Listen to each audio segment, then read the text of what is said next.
I'm Sher Ratnabalasuriar, and I'm here today to talk to you a little bit about my experiences using blogs as a learning tool for my online courses. And I'd like to share with you why I originally wanted to start using blogs within my online classes. What I was really interested in was an alternative to the traditional discussion boards, and kind of getting the students to engage a little bit more with their writing assignments. The other thing that I really enjoyed about the blogging platform was the idea that it was a public forum, and that specifically the students ended up becoming a little bit more mindful about their writing. The other thing that I noticed as I was using blogs in my online classes was that the level of student engagement with the course material really went up, and that was really incredibly exciting to see. Blogs can be used in all sorts of classes. I found that they're very useful for online classes, but I've also utilized them in completely face-to-face classes as well as hybrid formats. And there are two specific types of blogs that I've used in my courses. The first is the collaborative type of blogging. And what that is more one central blog that's administered by the instructor, and the students are listed as contributors to one single blog. So it's more like one blog, many contributors. And those sorts of blogs work really well with medium classes, so I would say less than 100 students. And this is primarily because of the limitations of some of the blogging platforms for contributors. A couple of the platforms that I use are Blogger, there's also Tumblr, Wordpress is also a really excellent blogging tool. There's plenty of them out there, and they have a lot of different types of features, and the best part is they're free. The other type of blog that I use in my courses is the individual writing network, and how that works is there's a central instructor blog, and then the students have smaller individual blogs, so each one of the students has their own blog. And those kinds of blog formats I find work a lot better with the smaller classes. I would say less than 50 students.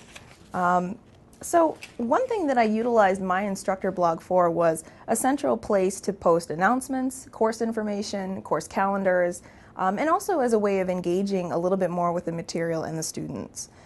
So my instructor blog was more a central information hub, and from that particular blog setting, I had the students' blogs. It was sort of the jump-off portal for the rest of the student blogs to be listed, and it was sort of a central space for the class to engage before they went to their individual blog spaces. I think if you're starting off with blogging in your class for the first time, I think it's really a good idea to start off slowly, and I think one thing that I ended up doing with blogging was easing into it by relying primarily on the instructor blog to communicate things like assignments or announcements, that sort of thing. I think one of the really interesting, powerful features of blogging as well is the fact that the blogs are really accessible on all sorts of different platforms and devices. So depending on how your students interact in the course, I think that using mobile platforms like iPhones or Android phones and iPads, those sorts of things, it's really nice that blogs have RSS feeds that students can then subscribe to, and it really makes it so that the information is coming to the student rather than the student having to go into the platform itself in order to get the information. The thing that I was really impressed with the student blogs was the level of customization that I noticed in the assignments. A lot of the students really took to heart the customization of the blogs, really made the spaces their own, and infused their personality into them in a way that I really didn't see in discussion board type formats. And it was really exciting to kind of watch them infuse their personalities into the blogs and really start taking ownership of the type of writing and collaboration that they were doing. The other thing that I noticed was blog interaction, and specifically interaction between myself and also among the students. So one thing that I thought was really interesting when using the blogs in my classes was focusing on giving commentary in the blogs on their specific space. And I think in some ways, getting feedback in that kind of a context for the students was really helpful. They reported that hearing feedback on their writing was a lot less, I guess, stressful or a lot less high stakes in some ways, because they felt like this was a safe space for them. They had constructed it, and it was something that they could engage with. They were starting to also share their academic work outside of the classroom. So friends, family, etc. had started becoming followers of people's blogs, and they were getting very excited and very invested in writing in that particular environment. And I found that actually the level of writing had increased when they had started writing on a more public forum, and that's the thing that I thought was really valuable. They were a lot more aware, a lot more mindful of how they wrote pieces, a lot more careful and deliberate in the way that they had constructed their writing. And the interaction among the students was also really surprising. They were a lot more likely to comment on each other's blogs, give substantive feedback, address questions that they had about customization options, those sorts of things. And it was really exciting to see that level of engagement in the class. Now, a couple of things that I'd like to provide suggestions for, I think some key considerations when you're using the blogs, is that the first time that you integrate blogs into a class setup, it will be relatively labor intensive, but you can save yourself a whole lot of headache and hassle by following a couple of general guidelines. And the first is really having very clear instructions for blog setup. I think one thing that's slightly difficult to grasp, especially as we're moving into a primarily online environment, is understanding that not all of the students will be as technically savvy as others. And I think having very clear instructions on how to set up their blogs, how to go about picking appropriate blog titles, blog handles, those sorts of things, are incredibly important to set out, especially in that first sort of a trial run. The second thing to consider is flexible posting instructions. I think it's important to have instructions for assignment guidelines that are clear enough to hit the learning objectives that you're hoping to hit, but also flexible enough to accommodate variance in writing styles.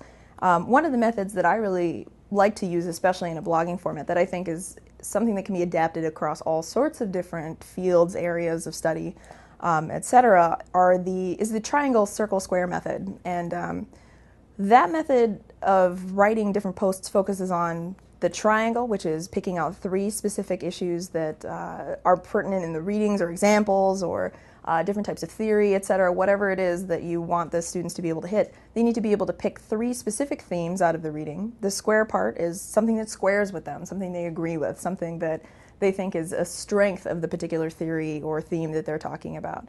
And the third part is the circle. So the circle is they need to focus on questions that they still have, places where the theory doesn't necessarily address things as clearly as maybe they would want. So this is sort of a way to kind of have a general format that has specific guidelines that are still flexible enough to be able to accommodate the different writing styles. So for example, with that sort of a rubric style in blogs, the students were really able to focus on being a little bit more in-depth in certain parts, but yet also my more concise writers were also able to have the freedom to be able to be concise yet thorough. The other thing that I would suggest when using blogs is to manage expectation about collaboration and feedback. And I think that blogs are, while they're incredibly valuable for getting, I feel, a very engaged level of writing, it also is very time intensive for the instructor to be able to engage with that. But I think that being able to give very strong feedback, particularly in the first 2 to 3 weeks of a course, can be really valuable for kind of setting up expectations about what the level of writing is expected on a blog, how to sort of manage problems or issues that come up with comments, with security measures, those sorts of things. Another way to manage those things is to have a separate discussion forum or another blog, possibly, where students can post any concerns or comments or questions that they're having, and also utilize each other as a resource. So things like the Cyberspace Cafe blog setup that I had put together, where students were encouraged to answer each other's questions on course material, on technical issues related to blog setup, using extra credit points. So they were able to earn points by answering questions for other people and really kind of create this sort of interesting learning community and collaboration with one another. So a couple things that I'd change, I think, if I were to integrate blogs again in the future, and I definitely would encourage you to, it's very fun, is to increase feedback on blog postings during the first weeks of course. And this will change depending on the length of the course that you're teaching. A 7.5-week course versus a full 16-week course versus a 5-week summer accelerated course. And it's really important, I think, to really be very on top of the feedback those first few weeks, because that really sets the tone and the expectation among the students about how to engage in the course. I'd also consider an integration of a wiki or a separate blog page for collaborative study notes. I think that's another way to kind of get the students away from their own sort of individual writing and work on more collaborative aspects of the blogs. And this is why I kind of like the collaborative blog format where it's one instructor and the students are all contributors, because then you can kind of assign different group assignments. It really offers a great degree of flexibility. And also, I would suggest, if you're utilizing blogs for the first time, do it slowly, and also try to implement it maybe in a shorter summer course. It's definitely a time that I use to kind of work on experimental features in those courses. And also a little bit more increased transparency with the students about the experimental nature of integrating a new technology of any kind, whether it be blogging or wikis or whatnot. I really found that being very transparent with my students, saying, you know, hey, this is an example of, or this is a new experiment, we're trying something different in terms of how we're going to engage with the material in the course, really helps set expectations and manage student expectations about just being patient with this sort of trial period. So those were my experiences with blogs. I hope that you'll be inspired to try